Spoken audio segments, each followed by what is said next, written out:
Hello everyone, it's the Dread Pirate, once again. And I've got another role-playing recap for you. Once again, this is the IRL group. Again, I don't know what's going on with the Discord crew. Yeah. Everybody be busy. Everybody got, Thanksgiving. I want to spend time with my family. I don't know. It's crazy. But my IRL group and I have had a lot of fun, and I was going to tell you all about it. This is part 3 of the Halloween Spooktacular alternate universe, which has lasted way longer than I ever freaking expected it to. Damn. But, yeah, so we were, the plan was today, we had an exam in class, and we were done, and we weren't sure what we were going to do, and then, like, just me and one of my players was like, hey, do you want to hang out? And then another player was like, yeah, let's hang out, but we lost the other guy. The other guy took off, so, specifically the guy playing Lord Slug, just kind of took off before we decided what was going on. So we were wondering, do we want to run City of the Spider Queen, or do we want to finish the Spooktacular? Do we want to finish the alternate universe Spooktacular? And I opted. I wasn't sure, but I basically opted like, well, you know, okay, we kind of need Reinhardt for the City of the Spider Queen to go well. So it's like, all right, screw it. Let's try to finish the Spooktacular. So basically, this entire adventure was just fighting Cthulhu.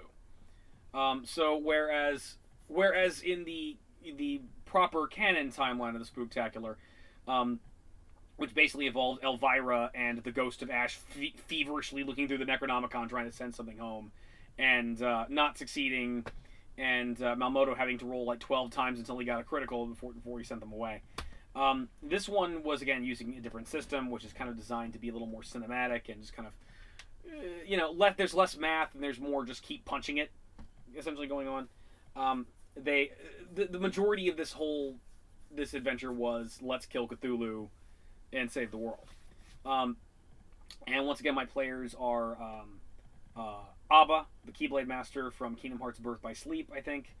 The player who's playing Beachcomber in City of the Spider Queen is, in addition to being a Transformers fan, is a huge Kingdom Hearts fan and knows way more about it than any human being should ever possibly frickin' know, and constantly tells us about it, and we just kind of roll our eyes.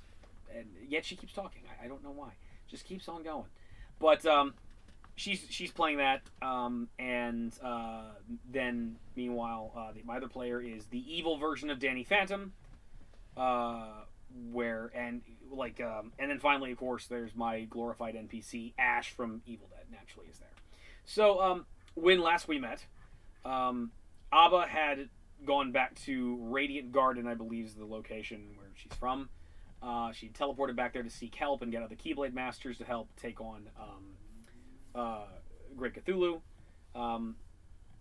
Danny Phantom, and meanwhile had used, while Freddy Krueger had basically used the Necronomicon to gain ultimate power, Danny Phantom read the same passage and gained ultimate power as well, and gained the power of the Necronomicon himself, and was continuing to fight Cthulhu. And Ash was on Cthulhu's shoulder trying to shoot the fuck out of him and kill him and try to stab him with the Kandarian dagger, because like the one shot I had at like basically killing the thing. This is going to be a little bit shorter because there's not really a whole lot to report here other than people punched each other over and over again. But we started with Abba. Abba went to Araquis, which I believe is Square Enix spelled backward. Get it? It's like the guy. It's like that one dude from Fantasia who's Disney backwards. It's like Yen Sid. Square Enix. The once great Square Enix is a garbage company now for a good reason. I just no. So he's like an older Keyblade Master. I don't know anything about Birth to Sleep. This lady keeps giving me homework, and it was just like, okay, you got to watch the Birth to Sleep movie. It's 6 hours long. And it's like, I'll get right on that. Anyway, so but like, okay, she talks to him, tells him what's going on. There's a couple of other Keyblade Masters that they can get a hold of. So there's about like 11 people that they get together, and Mickey's there. So Mickey Mouse, specifically from Kingdom Hearts, as a Keyblade Master, has entered the fray, and they opt like, okay, we're gonna go back to this world, this Earth, and we're gonna try and stop this creature. It's not a Heartless, it's not a nobody. They don't know what it is. It's some other type of creature. So She has them teleport back into the cabin that she was in, and she kind of gives an inspirational speech about friendship. Meanwhile, they're looking out the window and seeing Cthulhu and are being visibly shaken by it because remember, Cthulhu makes you crazy, and some of them are like sensitive and so I can hear his thoughts, his horrible thoughts. And they start leaving, and then all of a sudden again, I'm doing an Evil Dead game anyway, so all of a sudden the house starts laughing at him. And specifically, I decided to do the whole, like, the Evil Dead 2 thing where, like, the deer head starts laughing at her and everything in the house starts shaking. And then, it, like, starts laughing at him. And apparently she hit me with some weird trivia where it's like Keyblade Masters can turn their Keyblades into vehicles. And it's like, okay, so, alright, what do you turn it into? And, like, she really couldn't come up with an answer. So it's like, alright, one of your team, like, turns his Keyblade into a fucking van, and you drive down to the beach. They drive down to the beach and we're ready to engage. Meanwhile, Danny Phantom is just lobbing energy blasts at Cthulhu, trying to kill him. Ash is trying to shoot a hole into Cthulhu's head and stab the fuck out of his brain. But it's a struggle. Like, Cthulhu keeps on, like, swatting at him with his face tentacles, and Cthulhu keeps on firing back with magic at Danny Phantom. Finally, the Kingdom Hearts guys get there, and they get out, and they all start just kind of, like, her little army of, like, Mickey plus all these Keyblade Masters start basically just kind of like group tactical fighting Cthulhu. They start, like, they kind of keep their distance. They start doing magical attacks or kind of ranged energy attacks from the Keyblades from a distance and casting spells to, like reflect spells and healing spells to kind of keep each other at bay. And Cthulhu naturally starts, fighting them back, and, like, he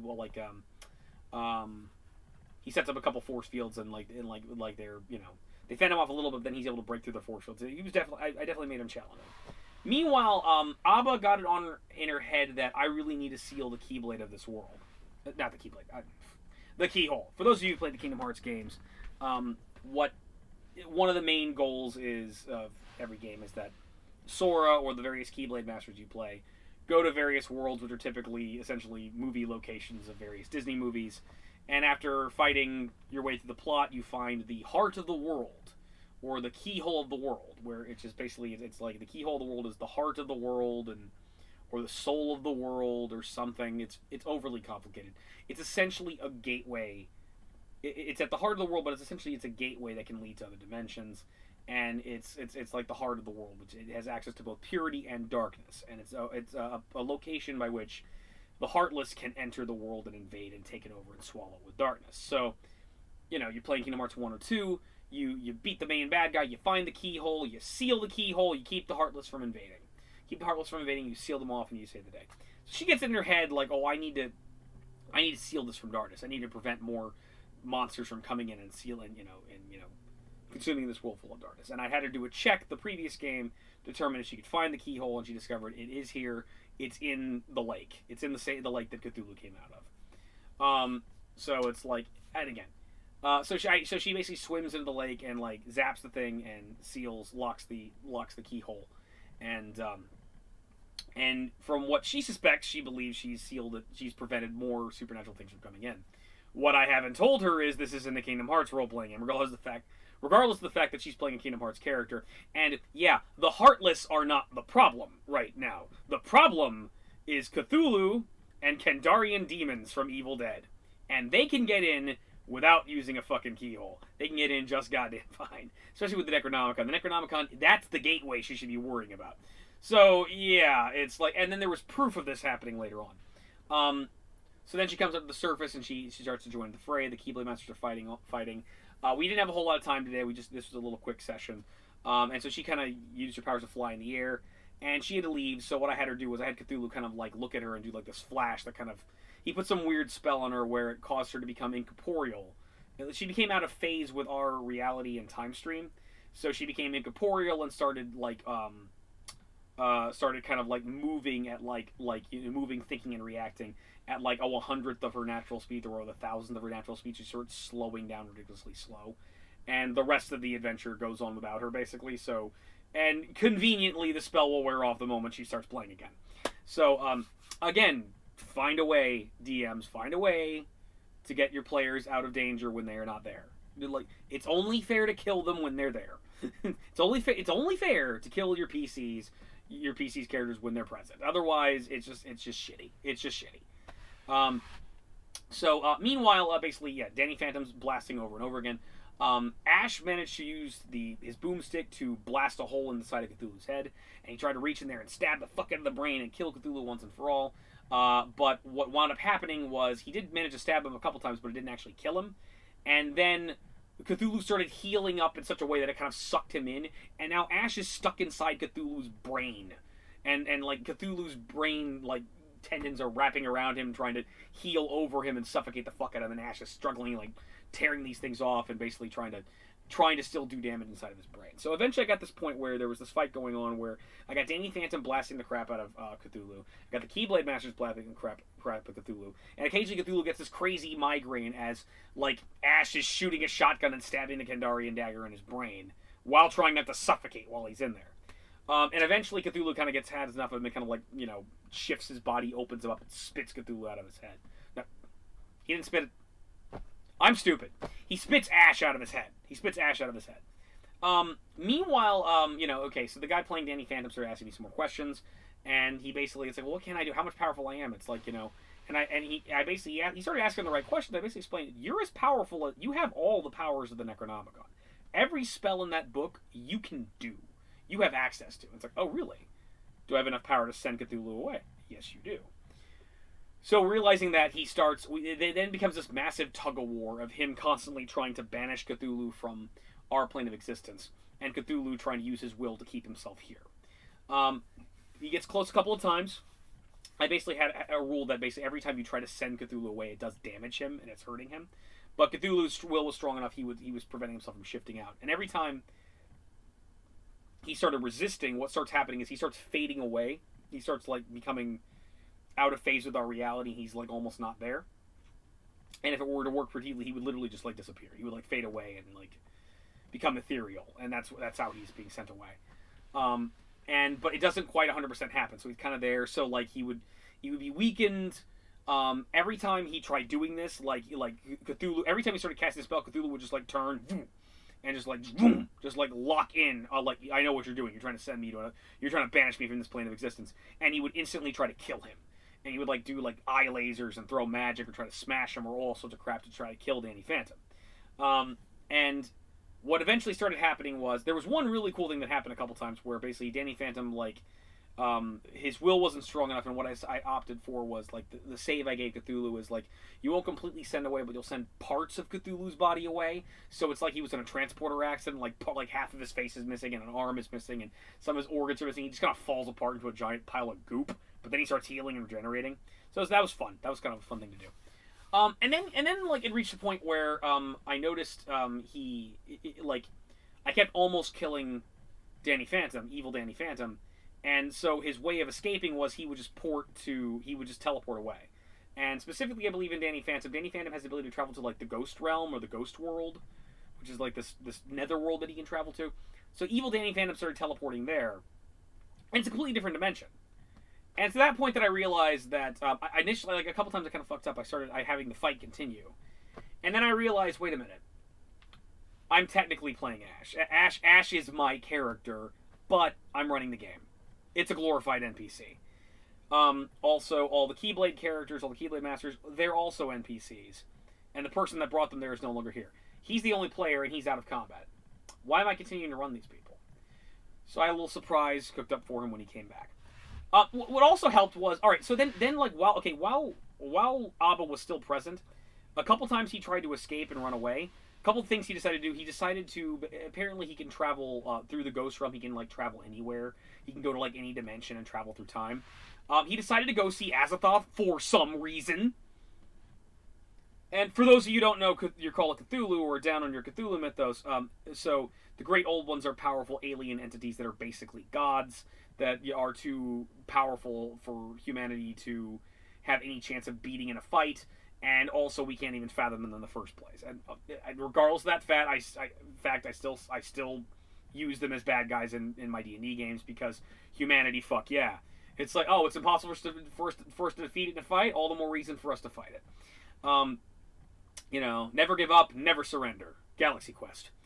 Or Captain America, Infinity Gauntlet. As long as one man stands against you, can't possibly win, Thanos. Surely you jest.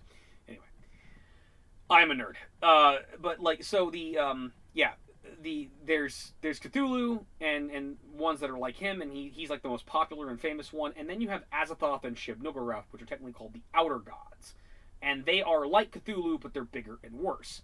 The most powerful of them is Azathoth. Azathoth is this godlike alien entity, this giant blob of chaos that exists at the center of the universe, constantly writhing and screaming in insanity. It is a blind idiot god. It's like the source of all chaos and reality. It's the ultimate alien abomination. It's like the most powerful thing.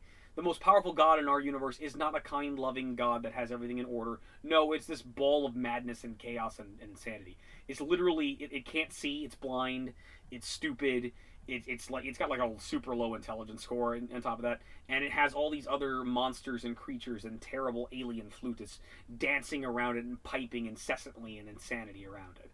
It's just a ball of madness. So he decides to go see that. I'm not sure what his plan was. I joked, it's like, okay, so you're just going to report Cthulhu to his manager? Is that what you're going to do? Hey, your employee Cthulhu was very rude to me, and, I thought you should know. I think you should dock his pay, and you should fire him. To which Azathoth said, yeah! And tried to kill him. So, yeah, I first, okay, do a roll, and, he fortunately made his roll. Okay, good, you don't go insane for being here, stupid. The pipers started trying to drive him mad with the piping. He made that check. And then Azathoth shoots a tentacle out, is going to eat him. And so it's like, yeah, this is a dumb idea. Yeah, it was stupid. It was really a bad idea. He teleports away. He kept going back to the ghost zone. And again, he kept himself out of fight to get away, but he decided to keep on coming back to the fight because of, I guess, pride. Is like, I'm gonna beat that thing. I'm gonna kill that thing. And so then he decided to teleport back. Where do you teleport back to? And it's like, I can go in outer space. So I go in outer space. And it's like, okay, you're in space. He teleports into outer space, like in orbit above the Earth and above the lake. And it's like, okay, I'm going to go down, and can I see Cthulhu from here? No, you can't. I know he says in the book he's a mountain that stumbled, but you can't, no, you still can't see him from here. So I'm going to fly down and get him. It's like, all right, well, you're flying through low orbit of Earth. You're not even really hitting the atmosphere yet. It takes you about an hour to get to breathable oxygen. So he's just flying down and realizing this is taking a long time. He's like, yeah, you want to speed things up. It's like, so he starts flying faster. So he gets there. He gets back there. Cthulhu has moved on away from the lake and is now in the city, destroying the city. Ash is nowhere to be seen. The Keyblade Masters are nowhere to be seen. Mickey Mouse is nowhere to be seen. They're just gone. And what happened to them? I'm the DM, and I don't know. We'll find out later. They could be dead. They could be alive, holding up. They could be wounded. They could be deadites. I don't know. We'll find out later. But they're out of the fight because I figured, okay, well, this is between the players and the.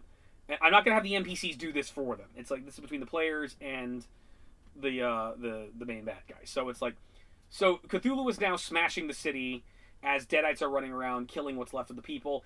It's basically getting about as bad as as bad as things got in the other Spooktacular, where it just fortunately Pennywise isn't there. Pennywise's true form isn't eating the town as well.